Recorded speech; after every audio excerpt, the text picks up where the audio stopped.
On red band, emergency frequency. Come in, please. Come in, please. Check. Station 3, come in, please. Check. Station 3 to Silver Carrier. Station 3 to Silver Carrier. Red band, emergency frequency. Another range, Bill. Yes, sir, it's locked on now. That's it. Don't get much fun, do we? Better make the most of it. I can change from blasting meteorites, won't it? Hold it a minute. Tanya, can we take a visual recording of it? Yes, sir, can do. Still no movement on radio signal, sir. Put up the anti-magnetic field here when I give the word. Right. Just make a plan, sir. Good. I'll do an announcement about reverberation. Before you do that, Jarvis, could I have a word? It's important. More bogies. Station 3. Put all systems on green standby. Green standby. Green standby. I don't know what you're grinning about. Neither do I. It isn't funny, Leo. The control is like a kid with a new toy. Oh, now, don't tell me you're going to be an old stick in the mud, too. If you're referring to Dr. Corwin, she isn't old and she isn't a stick in the mud. She's perfectly right to be cautious. Oh, come on, Tanya. It's off course about 80 million miles. I mean, there can't possibly be anyone alive on the thing.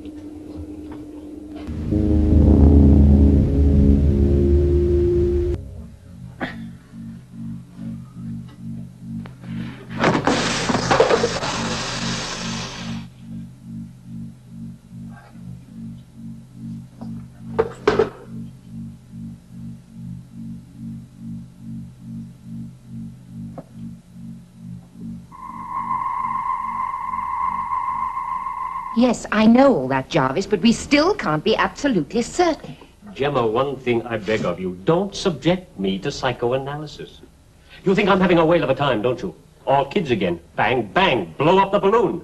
You're wrong, you know. Am I? Say what you like, the Silver Carrier is a menace to the wheel. Surely you can see that? If you equate menace with automatic power drive, I don't. What else? You want me to believe some emergency happened on the Silver Carrier. The pilot switched to automatic, then tragedy. Right. And all the crew died. Right again. Where was the carrier bound for, Jarvis? Servicing Station 5, I told you. Then isn't it reasonable to assume that the automatic would have taken it to Station 5? Yes, that's good reasoning. But you're forgetting about the emergency. That could have damaged the control sensors. In fact, it must have done, which is why the rocket is so far off course. Assumption, again, guesswork. It would be so easy to check. We can't risk that rocket turning in on us. But don't you see? It'd blast all right through us.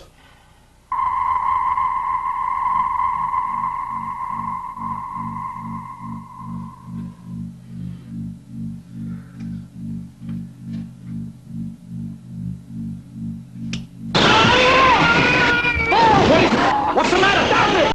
Oh, it's fantastic noise through my head like a knife. The approach indicates all is red. Hey, what's causing it? Green system's gone crazy. Tanya, get Dr. Corwin. Check emergency system yellow. Emergency yellow. Negative. Static on internal communications too, I'll go myself. Bill, will you lie down there?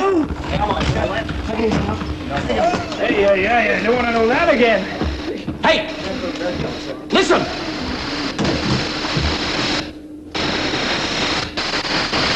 Don't argue with me, Gemma. The decision is mine. This station and the people on it are my responsibility. Wilkins hurt. What happened? Colossal static pulses, swamping the detectors. It's the rocket. I knew it was a menace.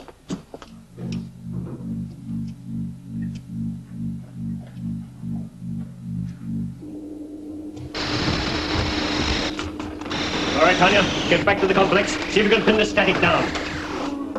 Valance, Casali, here. Well? Bad. Can we move him? Yes. Right, you two, take him to the medical bay. Gently with him now.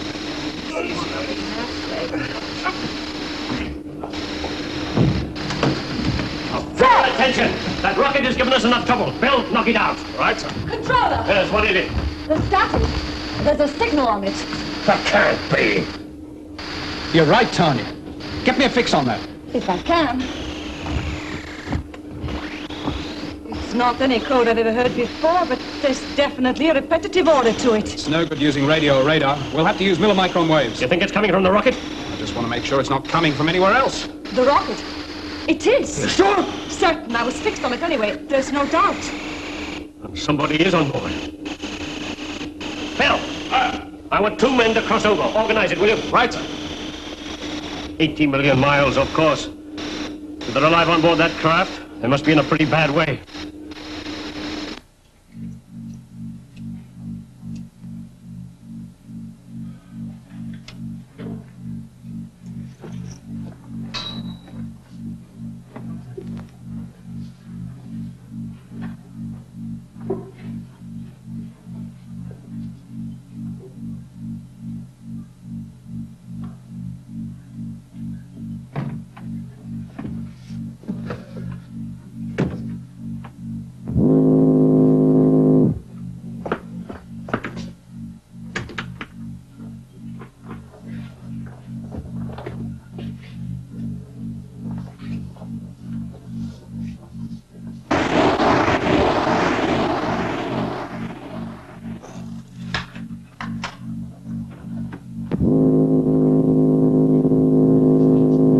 Somebody injured in here.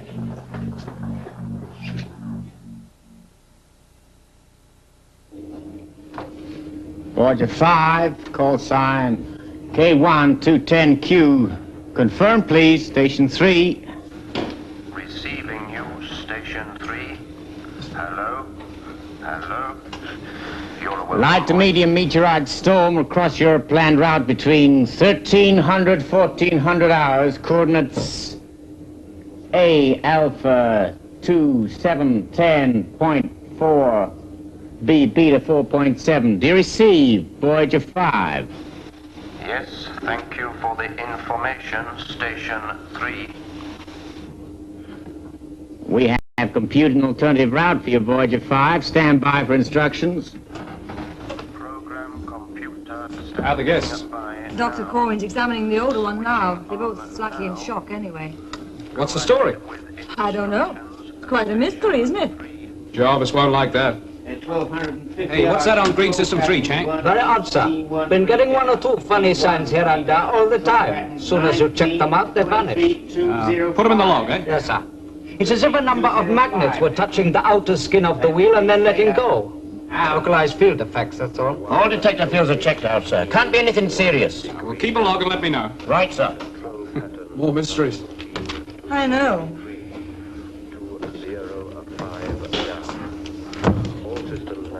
Something else worrying you, Tony? Well, what about those sudden drops in air pressure levels? They were small enough and they sort of adjusted themselves, but I didn't like it. Well, how small? Only a few millimeters, 1 degree, sometimes 1.5. Some fault in the air supply unit. Or the pumps. In so many different parts of the wheel. Oh, did you tell Jarvis? Oh, of course, he bit my head off. And have you told Gemma Corwin yet? No, she was busy with the new arrivals. I didn't like to disturb her. No, well, if I were you, Tanya, I'd start a check on the whole air supply unit. That's what I thought. Leo. None of these things. Your system showing temporary faults, the air pressure levels. Well, they all started with the rocket, didn't they? What, you think there are little green men on board, do you? Well, the 2 they brought back weren't exactly normal, were they? Well, I'll tell you what, eh? If you get scared, I'll let you hold my hand, okay? I'm serious. So am I.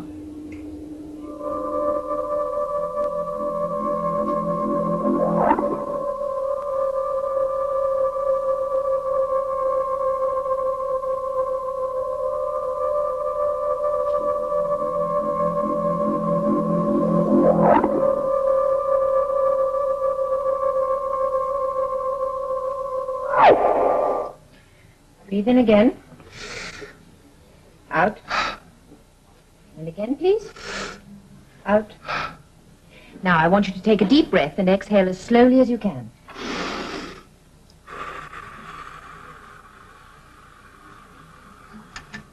Good. You can dress now. How about the doctor? Concussion, certainly. I'm waiting for the x-rays to see if there's any fracture. What were you both up to? Hey? Fancy dress or something? Your clothes? Look, have you ever thought what you'd look like if you walked down the street wearing those things? Well, people think you're a wee bit strange as well. I dare say, but I don't understand the analogy. We're both in space. It's you and your friend who aren't conforming to custom. Look, how about the medical? Do I pass? You'll do. If it's any comfort to you, you're in fine physical shape. Can you give me your full name, please? James Robert McCrimmon. Jamie. Thank you. And your friend? The doctor. I can't put that down. John Smith. Really? Aye. Dr. John Smith. Oh, there must be a lot of them about. I dare say. You were passengers aboard the Silver Carrier, were you? Do you think I could have a drink of water, please? What happened to the crew? I don't know. Could you go further than that? Well, I was ill in the cabin, you see. A terrible fever, raving for days. Well, when I came to, the doors were closed against us, the doctor was hurt, and your people came. All the communicating doors were closed against you? Aye. And your friend didn't tell you what happened? No. All right, Jamie, that'll do for the present. The controller will want to have a chat with you. We'll have to get you home somehow. Yeah, that'll be the day. Oh, of course. There should be another ship passing through in a week or two. Well, can I go now? You didn't drink your water. No, well, that's all right. Wait a moment. What? Would you like to see over the wheel? I could arrange it for you if you like. Oh, well, yes, I mean, there's nothing else to do. Well, if you go along the corridor, you'll see a door marked Parapsychology Library. Para what? It's on the other side of the wheel complex, about 8 sections on. I'll tell Zoe to show you round. Zoe? She's our... Well, the best way to describe her would be to call her our librarian. Zoe, you said? That's right. Oh, and you will tell me what happened to the doctor? Yes, of course. Oh, thank you.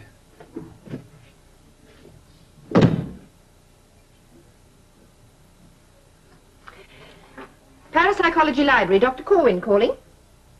Parapsychology Library? What reference do you require, Dr. Corwin? No reference, thank you, Zoe. I need your help in another way. Oh? One of the people retrieved from the rogue spaceship is coming to your section. I'd like you to show him round the wheel and observe him. Observe him? Discreetly, of course. Do you want these observations recorded? Yes, please. Should be interesting. Any facts, no? Yes, he's a nice lad. His name's James... Just a minute.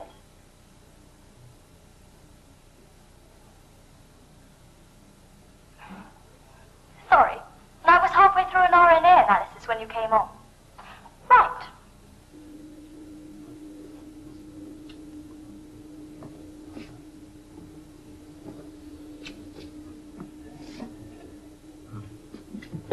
With the exception of the Hercules cluster, computation of information received shows that one of the stars in the Messier 13 group is entering a nova phase. This will be a repetition of the phenomena observed in the Perseus cluster last week. Information of the gamma radiation level is available. Sorry, you must be... What are you laughing at? Your clothes! You're wearing female garments! Female? Look, I'll have you know, this is the kilt. Have you not seen it before? Kilt? Kilt. A barbaric form of garment is worn by a kiltie. Are you of Scandinavian origin? Danish? No, I'm not. I'm a true-bred Scot, and I'll just thank you. Scotland, of course. Pre-century history isn't my field, you see. Well, maybe not, but just you watch your lip or I'll put you across my knee and larrup you. Oh, this is going to be fun. I shall learn a lot from you. Come on, James Robert McCrimmon. Do you know anything about interstellar flora? Eh? And this is my little kingdom. Hey, how'd you like the greenhouse? Oh, do you collect these? The floating seeds. The only place they flourish is down here in the power room. Of course, the old man kicked up a minor dust storm at first, but Doc Corwin said it was good psychology or something. Anyway, I just like flowers. Heat up one, comes all the way from Venus. You imagine that? All those millions of miles away? 24,564,000 miles at perihelion and 161,350,000 miles at aphelion. Oh, I was dying to know that. And this is the capacitor bank for the X-ray lasers. The what? Well, it controls the laser gun. Without it, the gun's useless. Well, what do you need a gun for up in space anyway? Oh, self-defense. We can blot out any attacker up to 10,000 miles in any one direction. Good, eh? Reassuring. Yeah, and they're the anti-magnetic field generators. They can fend off even a medium-sized meteorite up to 50 miles. You know, Bill the doctor will love all this. This doctor friend of yours, is he a scientist? He is in a way, I suppose, yes. What's his speciality? What? Well, is he physicist, biochemist, astronomer, biometrician? Yes, he is. Well, he suddenly sounds an interesting character, this doctor friend of yours. When's he going to be up and about? If he's just suffering concussion, not too long. Oh, it doesn't tell me much. I want facts. I don't blame you. Landed with a couple of strays. Panic mysteries from the crew. The routine's getting shoddy, and I don't like it. What panics? Oh, nothing. I'll tell you if it gets serious. People are just edgy. Out in space, human beings have got to rely on routines, ordinariness. Confuse them and you got trouble. Yes. I'm used to emergencies, trained in them. But these things, I don't know. What you call a mystery? Exactly. I don't want to know, Jim. I don't want to know. Well, you see...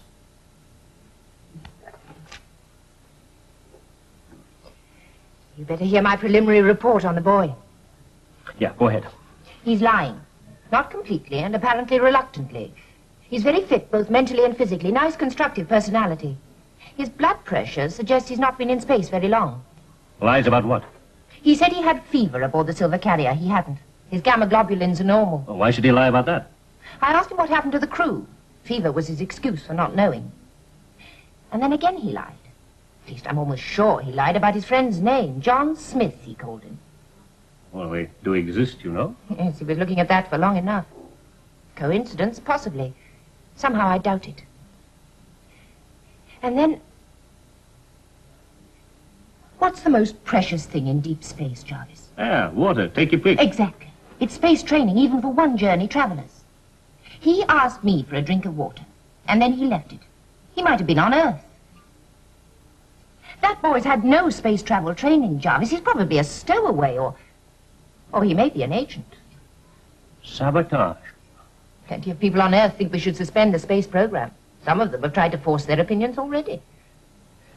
You think these two could have stowed away somehow, even disposed of the crew of the Silver Carrier, pretended to drift here helplessly, we take them in and they start breaking things up? I don't go that But of course it fits, everything fits. I only suggested it's a possibility, Jarvis. There are others. We'll talk about those later. This could be serious. Jarvis, wait!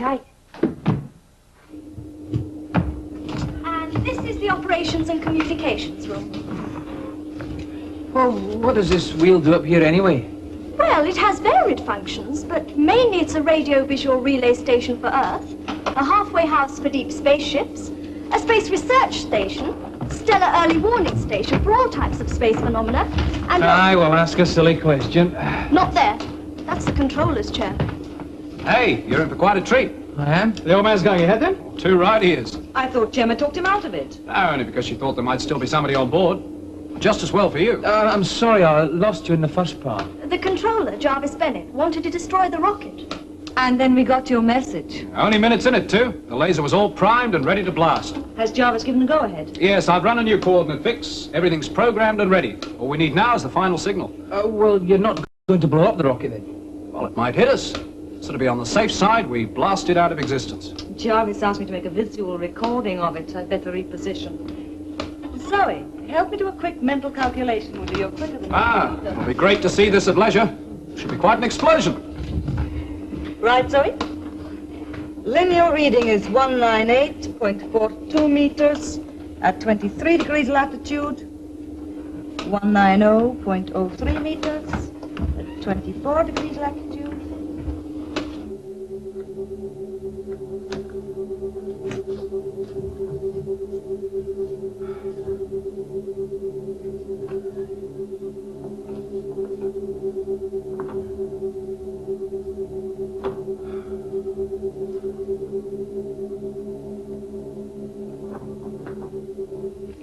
But he was definitely here. Yes, he just vanished. Bill, any ideas? No, sir, he was here with us. We were showing him around. Where? Well, the powerhouse, then... Powerhouse? Yes, sir. Look, Bill, not a word to the others. Just follow me in a moment or two. Zoe, not a word. Right, sir. Well, look at me. I don't know what's going on. Problems? I don't know. Shit, it's all in the mind here. It's all in the mind. I'll see. What was the controller talking to Bill Duggan about, Zoe? Well, nothing important. At least I don't think so. I don't know. Does it matter? Hey, what's all the whispering about? I wish I knew. Leo, did I ever tell you about my nose? Your nose? Yes, it's like a barometer. It never lets me down. Oh. I smell trouble. Can you pinpoint it? It's something to do with that rocket out there. There's something sinister about it.